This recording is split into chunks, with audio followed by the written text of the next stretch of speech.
बड़ी खबर आ रही है। केदारनाथ धाम में कुछ महीने पहले यात्रियों की सुविधा के लिए डीजल से चलने वाली स्पोर्ट्स यूटिलिटी व्हीकल लाया गया था। अब शनिवार को केदारनाथ धाम में चिनूक हेलीकॉप्टर द्वारा 2 गोल्फ कार भेजी गई हैं। इनका सबसे बड़ा फायदा यह है कि ये बैटरी से चलती हैं और पर्यावरण को नुकसान नहीं होता है। गोल्फ कार में एक समय में 8 लोग बैठ सकते हैं। 31 मई को केदारनाथ में 2 थार लाई गई थी, जिसका तीर्थ पुरोहित और व्यापारियों ने विरोध किया था। इसके बाद उनका संचालन बंद करना पड़ा था। तो चिनूक हेलीकॉप्टर से लाई गई गोल्फ कार के यहां पर हम आपको बता रहे हैं, अब गोल्फ कार वहां पर पहुंची हैं। तो ये बड़ी जानकारी हम आपको दे रहे हैं। केदारनाथ में किस तरीके से 31 मई 2024 को थार लेकर के आया गया था, लेकिन अब यहां पर गोल्फ कार लेकर के आई गई।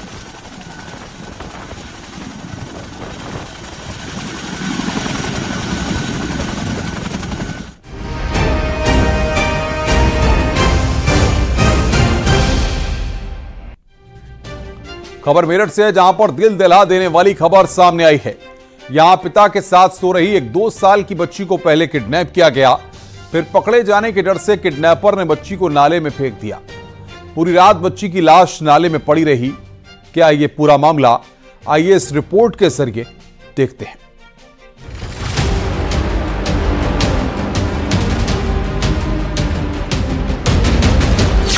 रुला देगी मासूम के मर्डर की कहानी। पहले अपहरण, फिर हत्या। किडनैपर ने नाले में फेंकी नन्ही जान। हमें पता नहीं कि हमारी बच्ची को उठा के ले गया। अब ये दुबका चोरी से बच्ची को उठा के ले गया। हम भी इसके दौर पीछे भागे भी गए थे, मगर हमें पता नहीं चला कि हमारी बच्ची को उसने नाले में डाल। ऐसे बंदे को छूटना नहीं चाहिए जो दोबारा ये घटना कर सकता है। ये खौफनाक कहानी मेरठ से सामने आई। थाना सदर बाजार इलाके में 2 साल की बच्ची की हत्या की गई। परिजनों ने बच्ची के साथ दुष्कर्म की आशंका जताते हुए हत्या का आरोप लगाया, जबकि बच्ची की लाश आबू नाले में पड़ी मिली। बच्ची की लाश मिलते ही परिजनों ने हंगामा कर दिया। 2 साल की मासूम बच्ची की अपहरण के बाद हत्या कर दी गई। जो पीड़ित परिजन है वो सदर थाने में धरना दे रहे हैं। आरोपी ये बताएं क्या हुआ था और आप लोग किस मांग को लेकर यहाँ पर आए हैं? सचिन सिरोही, ये थाना सदर का मामला है और 2 साल की बच्ची है, परिणाम है उसका। एक विधर्मी जो यहाँ किसी होटल पे काम करता है, बिहार का रहने वाला बताया जा रहा है, उसने यहाँ रात के 2 बजे इनका बच्चा चुराया और चुरा के जो है जिस तरीके से वो लेके गया, तो इनमें से कोई बुजुर्ग महिला थी, उन्होंने देख लिया कि ये बच्चा जो है ये चुरा के ले जा रहा है। जब ये लोग उसके पीछे भागे, जब तक वो बच्चे को नाले में फेंक चुका था और बड़ा नाला, उसके अंदर बच्ची की मृत्यु हो गई। पुलिस लगातार इस मामले की तफ्तीश में जुटी है। इसी दौरान रेस्टोरेंट में काम करने वाले एक लड़के को पकड़ा गया है, जिससे पूछताछ की जा रही है, लेकिन अब भी कंफर्म नहीं कातिल कौन है। कल देर रात थाना सदर बाजार के योगेंद्र हाट क्षेत्र में एक व्यक्ति द्वारा 2 साल की बच्ची जो अपने माता पिता के साथ सो रही थी, उसको दुराशय से उठाकर ले गया था। जैसे परिजनों को पता चला कि बच्ची उनकी मिसिंग है, उन्होंने इसका पीछा किया। इस व्यक्ति द्वारा नाले के पास जाकर उस बच्ची को हत्या की नीयत से उसको नाले में फेंक दिया गया। सदर थाना इलाके में झुग्गी झोपड़ियों में कुछ परिवार रहते हैं। इन्हीं झुग्गियों में पीड़ित और उसका परिवार रहता है। रात की गहरी खामोशी और नींद के साए में पूरी बस्ती शांत थी। तभी शराब में धुत एक शख्स अंदर घुसता है और परिवार के साथ सो रही बच्ची को किडनैप कर फरार हो जाता है। बच्ची के चीखने की आवाज दूर से मां के कानों में पड़ी तो उनकी नींद टूटी, लेकिन तब तक किडनैपर बच्ची को लेकर फरार हो चुका था। इस व्यक्ति द्वारा नाले के पास जाकर उस बच्ची को हत्या की नीयत से उसको नाले में फेंक दिया गया। परिजनों द्वारा उसको निकाल के उसे हॉस्पिटल में एडमिट कराया गया, जहां उसे डॉक्टरों ने मृत घोषित कर दिया है। बच्ची के बॉडी का पोस्टमार्टम कराया जा रहा है। देर रात परिवार बच्ची को चारों तरफ ढूंढता रहा, लेकिन कोई खोज खबर नहीं मिली। पुलिस को भी रात में ही खबर दी गई, लेकिन बच्ची का पता नहीं चल सका। सुबह परिवार को खबर मिली कि जान से प्यारी गुड़िया की लाश एक नाले में पड़ी है। परिवार पर मानो दुखों का पहाड़ टूट पड़ा। इस घटना को लेकर कई तरह के सवाल उठ रहे हैं।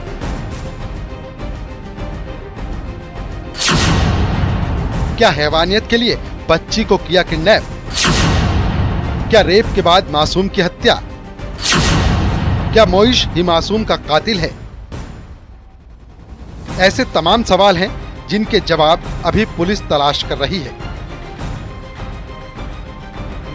घटना के बाद लोगों में बेहद गुस्सा है। जिस परिवार ने अपनी बेटी खोई वो बेहद गरीब परिवार है, लेकिन घर की बच्ची उनकी लाडली गुड़िया थी। हालांकि पुलिस का दावा है कि जल्द ही सच सामने होगा।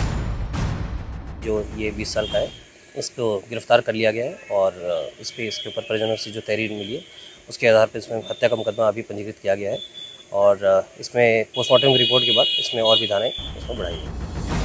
घटना से आक्रोशित लोगों के हंगामा करने की भी खबरें सामने आई। पीड़ित परिवार को मुआवजा दिए जाने की भी मांग की जा रही है, लेकिन सबसे बड़ा सवाल बहन बेटियों बच्चियों की सुरक्षा का है।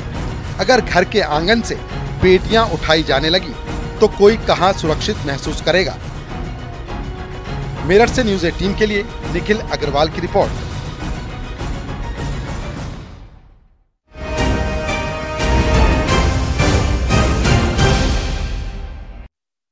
सुल्तानपुर में दिन दहाड़े जल निगम के एक बड़े अफसर की पीट कर हत्या कर दी गई। सुबह 9:30 बजे बदमाश घर में घुसे, एक्सीएन के मुंह पर टेप बांधा और ड्राइवर के सामने लाठी डंडों से पीटा, फिर फरार हो गए। पुलिस को शक है कि साथ काम कर चुके किसी अफसर ने ही इस कत्ल की सुपारी दी है।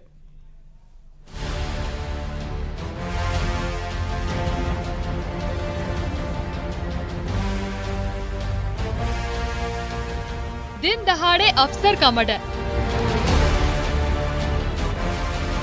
घर में घुसे बदमाश, गिरा दी एक्सीएन की लाश। जल निगम के अफसर का कातिल कौन?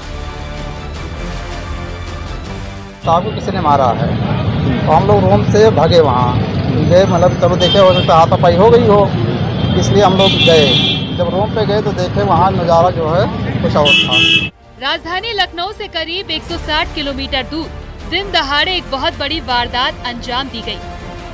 सुल्तानपुर शहर के बीचों बीच एक मकान में दिन दहाड़े बदमाश घुसे, एक्सीएन के मुंह पर टेप बांधा और ड्राइवर के सामने लाठी डंडों से पीटा, फिर फरार हो गए। बदमाशों के जाने के बाद जब ड्राइवर ने शोर मचाया तब लोगों को भनक लगी, लेकिन तब तक जल निगम के अफसर की मौत हो चुकी थी।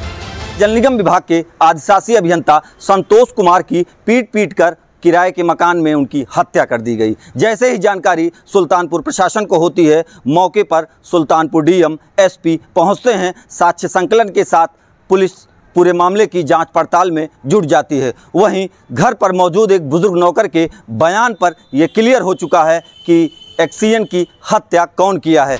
जल निगम के अफसर के कत्ल की खबर जैसे ही जिले में फैली, डीएम से लेकर एसपी तक सब सकते में आ गए। चंद मिनट में ही पूरा इलाका छावनी में बदल गया। खुद डीएम कृतिका ज्योत्सना, एसपी सोमेन वर्मा घटना स्थल पर पहुंचे। फॉरेंसिक टीम ने घटना स्थल पर जांच पड़ताल की और सबसे पहला शक एक्सीएन के ड्राइवर पर गया, जिसे हिरासत में लेकर पूछताछ की जा रही है। जल निगम के एक्सीएन संतोष कुमार किराए पे मकान में रहते थे। उसी किराए के मकान पे आज उनकी सुबह डेड बॉडी मिली, जिसमें प्राइम सस्पेक्ट है उनका हत्या हो गई है। और इस संबंध में जैसे पुलिस को सूचना मिली, पुलिस तत्काल मौके पहुंची। जो इनिशियल पुलिस की इंक्वायरी है उसमें क्लियर हो चुका है। एक्सीएन संतोष कुमार प्रयागराज के रहने वाले थे। फरवरी 2023 से उनकी सुल्तानपुर में तैनाती थी। यहाँ के विनोभापुरी मोहल्ले में किराए के मकान में अकेले रहते थे। पत्नी प्रयागराज में NHAI में नौकरी करती है। अब सवाल ये है कि इतने बड़े अफसर का दुश्मन क्या पर्सनल लाइफ से था या प्रोफेशनल? जो प्राइम सस्पेक्ट है पुलिस मोर और लेस कंफर्म कर चुकी है कि प्राइम सस्पेक्ट यही है। पुलिस की टीम में लगी हुई है। जहां तक ये पता चल रहा है कि पहले से ये लोग परिचित है, एक ही विभाग से हैं, तो कोई इंटरनल डिस्प्यूट ही होगा जो प्राइम ऑफिस में पता चल रहा है। इतने बड़े अफसर की हत्या और किसी को कानो कान भनक तक नहीं लगी। सवाल तो खड़े ही होते हैं। सबसे पहला सवाल अफसर के ड्राइवर पर उठा। उसने पुलिस को जो कहानी सुनाई उसे सुनकर आप भी कहानी समझ जाएंगे। ड्राइवर संदीप ने बताया, मैं भी साहब के साथ ही रहता हूँ। सुबह मैं सो रहा था तो साहब का कई बार कॉल आया। जब फोन उठाया तो उन्होंने मुझे नीचे बुलाया। मैं नीचे पहुँचा तो उन्होंने मुझे दही जलेबी लाने के लिए भेज दिया। वापस आया तो देखा कि साहब के मुंह पर पट्टी बंधी थी। कुछ लोग उन्हें पीट रहे थे, उनके मुंह से खून बह रहा था। ड्राइवर के बयान और सीसीटीवी से मिले सुराग ने पुलिस को कातिल के बेहद करीब पहुंचा दिया। अब तक की जांच में पता चला कि एक्सियन के कत्ल में जल निगम का ही कोई शख्स शामिल है। जल निगम के कातिल कर्मचारी की पहचान कर ली गई है, लेकिन कातिल कौन है अभी इससे पर्दा नहीं हट पाया है। पुलिस की इंक्वायरी है, उसमें क्लियर हो चुका है कि इसकी जो प्राइम सस्पेक्ट है वो कौन है, उसका नाम प्रकाश में आ गया है। और पुलिस की अलग अलग टीमें बनाई गई हैं, कुछ 4 टीमें हैं जो इनको पकड़ने के लिए, अप्रहेंड करने के लिए लगे हुए हैं। ये भी पता चला है कि जो व्यक्ति प्राइम सस्पेक्ट है वो इन्हीं की विभाग से ही है और पूर्व परिचित है। आसपास के लोगों ने बताया कि ड्राइवर संदीप के चिल्लाने की आवाज सुन वहां तैनात गार्ड मौके की तरफ भागे। तब तक कातिल फरार हो चुका था। लेकिन यहीं से सवाल उठता है कि आखिर इतने बड़े अफसर का कत्ल क्यों किया गया, जबकि विभाग में उनकी इतनी बड़ी रंजिश तो किसी से नहीं थी।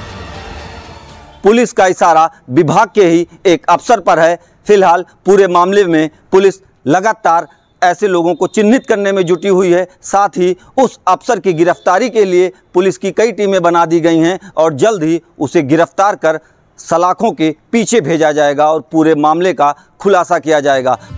बहरहाल केस के खुलासे के लिए पुलिस की टीमें लगातार काम कर रही हैं। कातिल की पहचान कर ली गई है, उसकी तलाश जारी है। जल्द ही पुलिस इस केस में सनसनीखेज खुलासा करेगी। सुल्तानपुर से न्यूज़ 18 के लिए पप्पू पांडे की रिपोर्ट।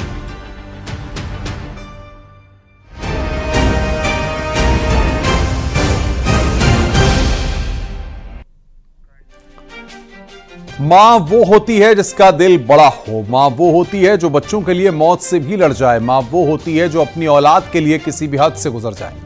लेकिन बिजनौर से आई सौतेली माँ की कहानी इस रिश्ते पर भरोसे को खत्म कर देने वाली है। यहां 7 और 8 साल की 2 बेटियों को मां ने दूध में जहर मिलाकर पिला दिया, वो भी इसलिए कि 6 बीघा जमीन उन बच्चियों के नाम पर न हो जाए।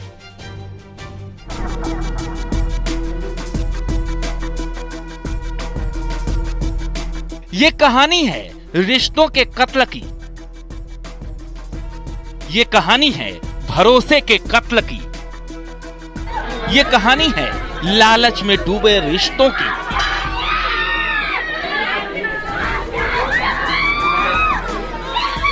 ये कहानी है अपनी ही 2 बेटियों के कत्ल की।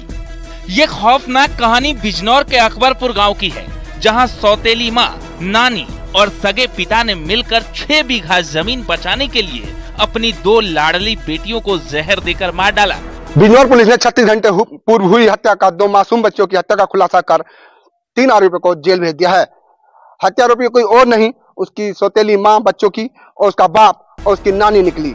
गांव अकबरपुर तिगरी में बुधवार रात आफिया परवीन 10 साल और हादिया परवीन 8 साल पुत्री मोहम्मद फरमान की मौत हो गई थी।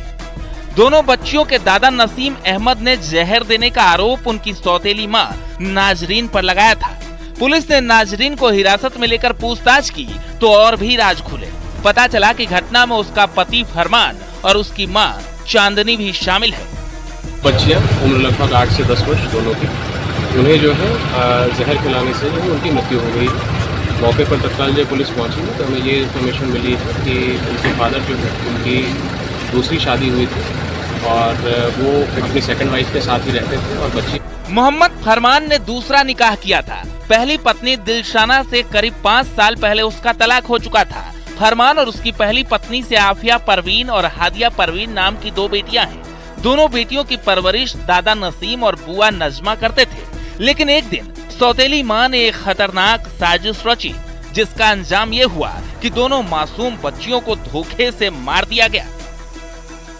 बच्चियां उम्र लगभग 8 से 10 वर्ष दोनों की, उन्हें जो है जहर खिलाने से जो उनकी मृत्यु हो गई। मौके पर तत्काल जब पुलिस पहुंची तो हमें ये इन्फॉर्मेशन मिली है कि उनके फादर जो है उनकी दूसरी शादी हुई थी और वो अपनी सेकंड वाइफ के साथ ही रहते थे और बच्ची। बुधवार को चांदनी और सौतेली मां नाजरीन ने बच्चियों को खेलने के लिए बुलाया। इसी दौरान उनको पानी में घोलकर जहर दे दिया। जब बच्चियों की हालत खराब हुई तो नाजरीन उन्हें अस्पताल ले गई, जहां दोनों बच्चियों की मौत हो गई। यहीं से कहानी में साजिश का एंगल जुड़ा और पुलिस ने तफ्तीश शुरू की। इनकी सौतेली माँ और उनके फादर द्वारा जो उसे जहर दिया गया है। उन्हें कस्टडी में लेकर पूछताछ की जा रही है। उन्हें जो है जहर खिलाने से जो है उनकी मृत्यु हो गई।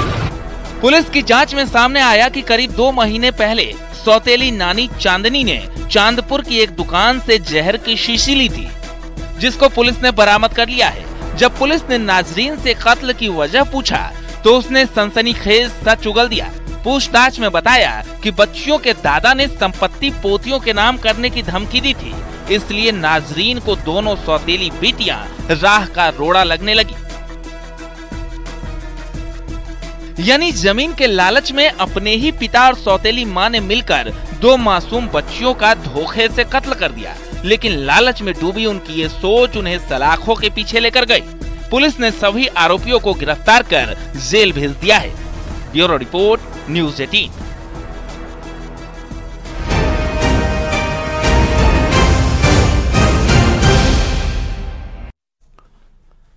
साबरमती एक्सप्रेस के 22 डिब्बे पटरी से उतर जाते हैं, हादसा होता है, बयानों का दौर शुरू होता है, लेकिन सबसे बड़ी बात ये निकलकर सामने आ रही है कि आखिर ये एक हादसा है या फिर ये एक साजिश है।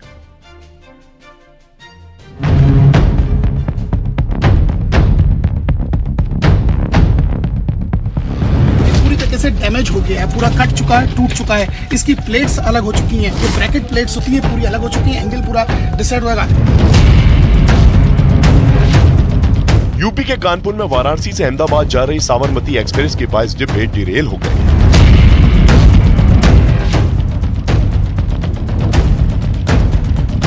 देर रात जब ट्रेन कानपुर के गोविंदपुरी स्टेशन के पास से गुजर रही थी कि अचानक एक जोरदार झटका लगा और इंजन के साथ उसके पीछे की बोगियां धड़ाधड़ बेपटरी होने लगी।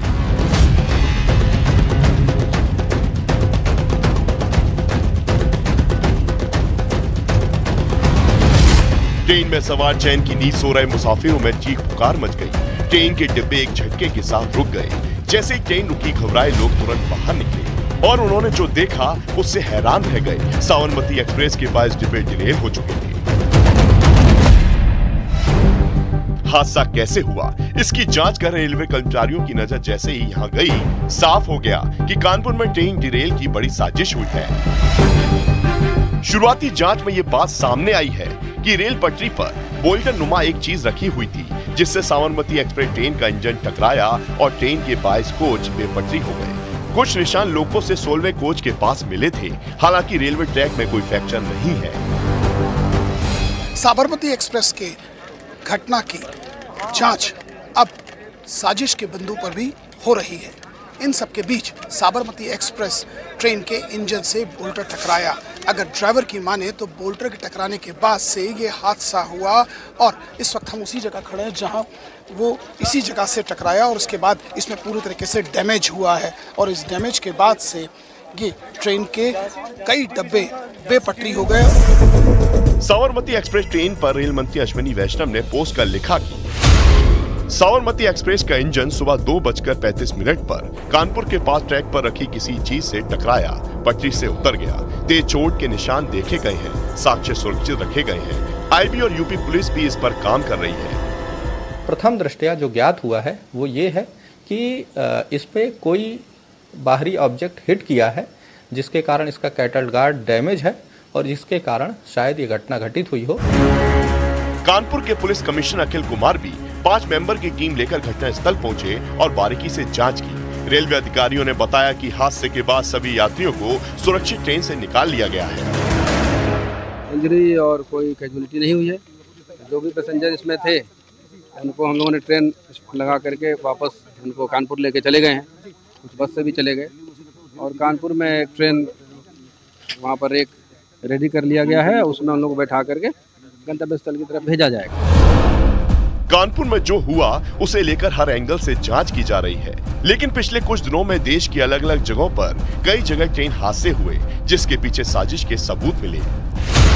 22 जुलाई को राजस्थान के डूंगरपुर में ट्रेन को डिरेल करने की साजिश रची गई। कुछ लोगों ने रेलवे ट्रैक पर लोहे का सरिया रख दिया था। 18 जुलाई को गोंडा रेल हादसे के दौरान लोको पायलट ने कहा था कि हादसे के तुरंत पहले एक धमाके की आवाज सुनाई दी थी।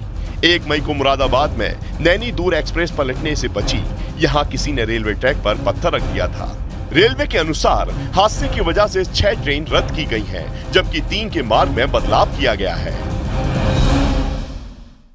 रुक रहे हैं यहां पर एक ब्रेक के लिए। खबरों का सिलसिला लगातार जारी है।